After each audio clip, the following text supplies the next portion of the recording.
યાત્રામાં નવસારીના આદિવાસી સમાજના લોકોએ તેમના ઘરોની મહાનગરપાલિકા દ્વારા તોડવામાં આવી રહ્યા છે એમ જણાવી જિલ્લા કલેક્ટરને આવેદનપત્ર આપવા જતા કલેક્ટરે ઉદ્ધતાઈ ભર્યું વર્તન કરતા જિલ્લા પ્રમુખ સહિતના લોકો નારાજ થયા હતા। નવસારી મહાનગરપાલિકા બન્યા બાદ માર્ગોને પહોળા કરવાનું તેમજ અન્ય વિકાસના કામોને લઈને આદિવાસી સમાજના ઘરોને તોડવાની નોટિસ આપવામાં આવી રહી છે। ત્યારે શહેરના અલગ અલગ વિસ્તારોમાંથી આદિવાસી સમાજના લોકો કોંગ્રેસની જન આક્રોશ યાત્રામાં ઉપસ્થિત રહી પ્રદેશ પ્રમુખ અમિત ચાવડા સહિતના આગેવાનોને રજૂઆત કરી હતી અને જે રજૂઆત બાદ નવસારી જિલ્લા કોંગ્રેસ પ્રમુખ શૈલેષ પટેલ અને ધારાસભ્ય અનંત પટેલની આગેવાનીમાં જિલ્લા કલેક્ટરને આવેદનપત્ર આપવા માટે પહોંચ્યા હતા। જો કે જિલ્લા કલેક્ટરે માત્ર 5 જ વ્યક્તિને આવેદનપત્ર આપવા માટે આવવા જણાવ્યું હતું અને જે 5 લોકો આવેદનપત્ર આપવા માટે ગયા હતા તેમની પણ રજૂઆત ન સાંભળી ઉદ્ધતાઈ ભર્યું વર્તન કર્યું હતું, જેથી ઉપસ્થિત જિલ્લા પ્રમુખ સહિતના લોકો નારાજ થયા હતા અને જો આ આદિવાસી પરિવારોને ન્યાય ન મળશે તો કલેક્ટર કચેરી ઘેરવાની ચીમકી પણ તેમના દ્વારા ઉચ્ચારવામાં આવી હતી। આદિવાસી ગરીબ લોકોને કોઈએ સાંભળવું નથી। કલેક્ટર થઈ ગયા, એસી ઓફિસમાં બેસવાનું, લોકોને ન્યાય આપવાનું નથી। લોકોને ન્યાય આપવા છે કે પછી અહીંયા એસી ઓફિસમાં બેસવા માટે છે મેડમ? એટલે ભાજપનું ખાલી ભાજપના પીઠુઓનું સાંભળવાનું, બાકી આદિવાસી ગરીબ લોકોને કોઈએ સાંભળવું નથી। કલેક્ટર થઈ ગયા, એસી ઓફિસમાં બેસવાનું, લોકોને ન્યાય આપવાનું નથી। લોકોને ન્યાય આપવા છે કે પછી અહીંયા એસી ઓફિસમાં બેસવા માટે છે મેડમ? ચાલો ચાલો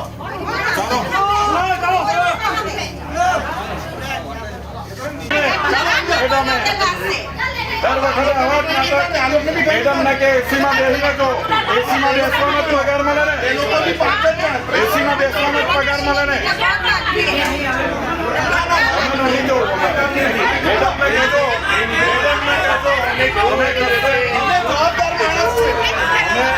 અમારે નથી જવું, મેડમ ને કહેજો કશે પ્રોગ્રામમાં આવે તો અમે રજૂઆત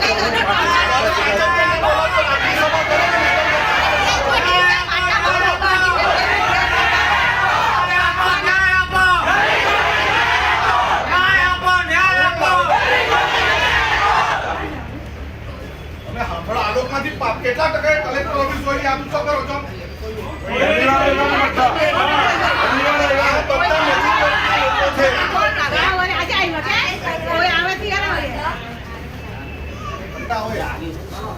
નીચે બોલાવું, મેડમ ને કહેજો નીચે બોલાવશું, અમે બોલાવશું, મેડમ ને કહેજો સમય લાગુ। કલેક્ટર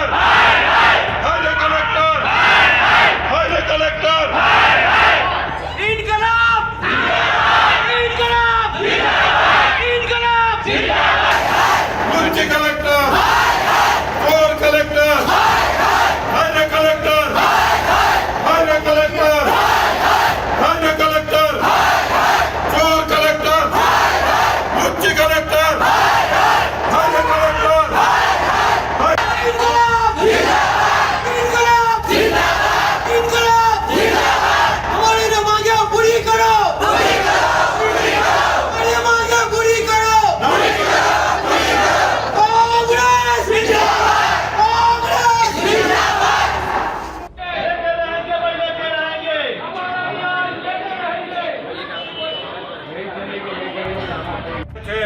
અને તમારી એક પણ હલવા નહીં દઈશું એની ગેરંટી આપું છું।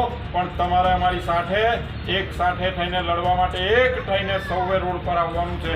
આજરોજ કલેક્ટર શ્રીને અમારી જન આક્રોશ યાત્રામાં આદિવાસી સમાજના લગભગ 500 થી વધુ આદિવાસી સમાજના લોકો એકત્ર થયા હતા અને રજૂઆત કરવામાં આવી હતી કે નવસારીમાં ખોટી રીતે એમના આવાસોને તોડી પાડવાની નોટિસ આપવામાં આવી છે। વિકાસના બહાને લોકોને ઘરબાર વગરના કરવાની આ વાત છે, ત્યારે એ રજૂઆત લઈને એ આવેદન આપવા માટે અમે કલેક્ટર શ્રી પાસે આવ્યા હતા। અમારા ધારાસભ્ય શ્રી અનંતભાઈ અને હું પોતે ત્યાં હાજર હોવા છતાં કલેક્ટર શ્રીએ એમની ગેરવર્તણૂક કરીને પોતે એસી ઓફિસમાં બેસીને એવું કહેવામાં આવ્યું કે અમે 2 જ માણસોને સાંભળશું કે 5 જ માણસોને સાંભળશું, આ બીજા સમાજના જે પીડિતો છે એમને સાંભળવાના નથી।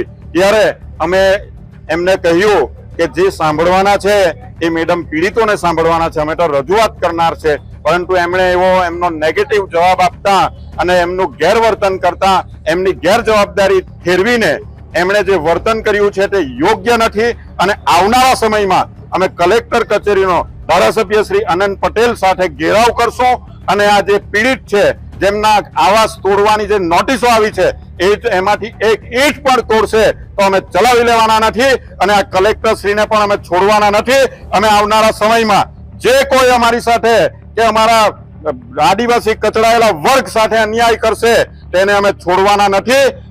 એ વાત કાન ખોલીને કલેક્ટર શ્રી હોય, મામલતદાર શ્રી હોય, પ્રાંત અધિકારી શ્રી હોય કે પોલીસ કર્મીઓ હોય સાંભળી લેવાની છે. અમે અન્યાયની સામે લડવા નીકળ્યા છે, અમે મરવાએ તૈયાર છે અને જે કંઈ કરવું પડે એમના માટે તે અમે કરીશું, પણ એમની એક ઈંટ પણ અમે તૂટવા દેશું નહીં. એની બાંયધરી આજે આપીએ છીએ અને આવનારા સમયમાં કલેક્ટર કચેરીનો અમે ઘેરાવ કરવાના છે. Bureau report NTC news Navsari.